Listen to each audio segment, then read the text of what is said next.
Hi, welcome back to Genesis Custom Sabers, and this is a new custom commission I've just recently completed. As of yet, it's unnamed, but it is a one-of-a-kind saber that's a Roman-themed Star Wars Old Republic era Jedi saber. This saber was commissioned by a person who worked with me on the design and on the elements. As you can see, it's got some Roman colorations with the ivory powder coating, lightly weathered. It's got the Old Republic crest embedded in a brass seal on opposite sides of the saber with some brass accents and of course some Greco-Roman influenced etching and an Aurebesh text. So this saber has just recently been completed. It's got the Crystal Focus version 8 and all the greatest tech. This video will show some of the features of the saber, but will also serve as the operating instructions for the new owner. So to use this saber, it's very important. You've got a kill key here, which covers the 2.1mm recharge port. You pull the kill key, and the saber boots up in one of 12 sound fonts. You've got, I think, 9 of mine and 3 of the original sound fonts. A blade goes in here. The brass blade retention screw holds it in and keeps it from flying out. So again, thumb tight is adequate. Now you've got a ivory colored activation button, and on the opposite side you've got a black colored auxiliary button. Activation button turns on the saber. You get a bright colored blade. You may not be able to tell as much under the bright lighting in the shop here. Auxiliary button gives you your blaster block, your lock-up effect. Of course, you've got 16 different swing sounds, 16 different clash sounds in each sound font. This is my Fates sound font here. And this saber's got a quad Cree, blue, royal blue, green, red. So it's a color changing saber with very strong blue. Both buttons at the same time.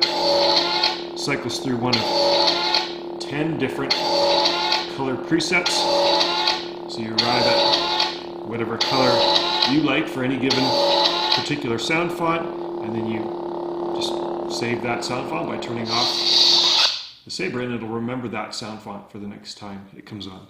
And what you may have noticed already too is it's got a bar graph window for a 4 LED segment bar graph there. I'll explain that a little bit later.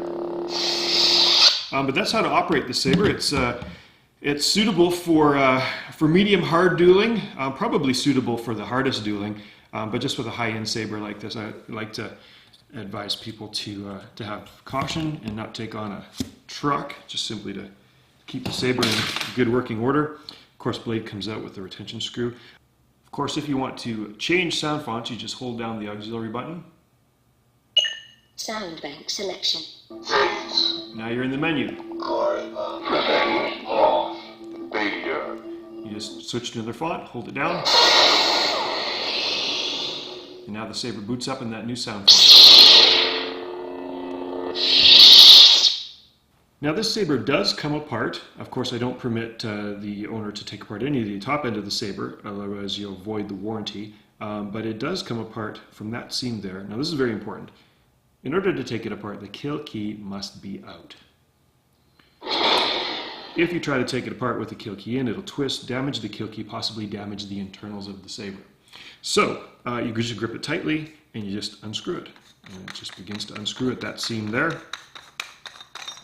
As with all my GCS Elite sabers, you've got a metal internal chassis. This is my brand new metal chassis design. With all my custom metal chassis parts and a 3D printed cradle for the Crystal Focus. And as you can see, the crystal is pulsing away there with the blade color. You can of course program that with the Crystal Focus. I'll show you a close-up of that in a moment.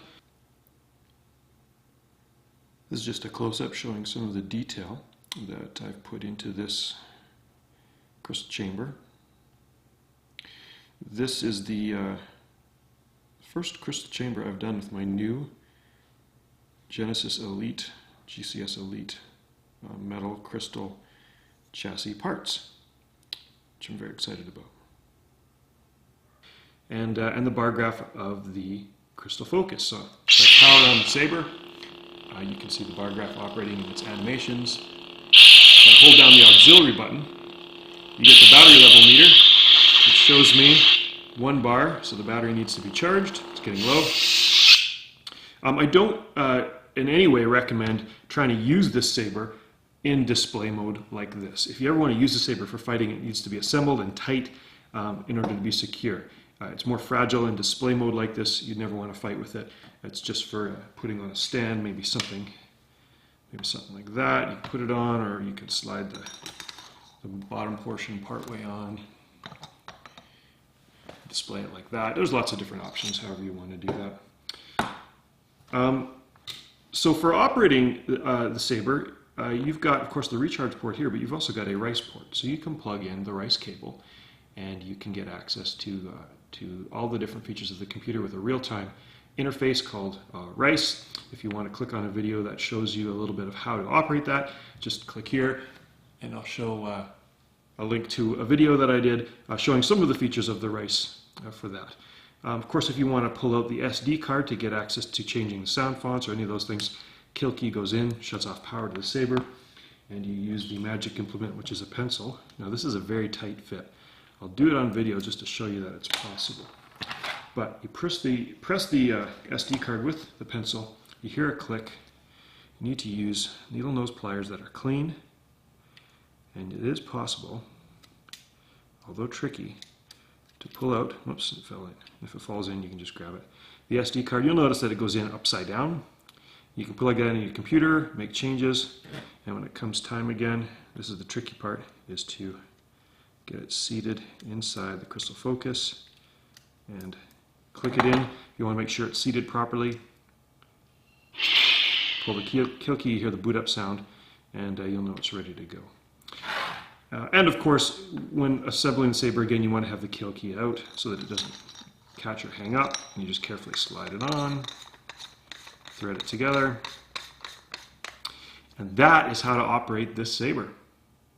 One really cool feature that I've not demonstrated before of the Crystal Focus version 8 is the magic feature, which uses magnetics. So in this case, the Saber is set to idle in my calibrate sound font, and I've got a magic ring here. This is just a magnet.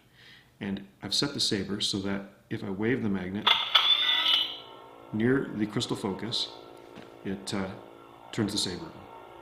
And that'll work in any sound font that you have equipped with magic. This Saber is only going to come with this sound font, the Calibrate. It's kind of a display mode. So if you're having it sitting in display mode on your shelf and you decide to impress your friends by using the Force without touching the Saber, it turns on. Just a really cool feature that Irv at Plecter Labs has incorporated into this Crystal Focus sound card. So I hope the new owner is pleased with the Saber. I really enjoyed making it. I think it's a very special Saber. Again, thanks for watching.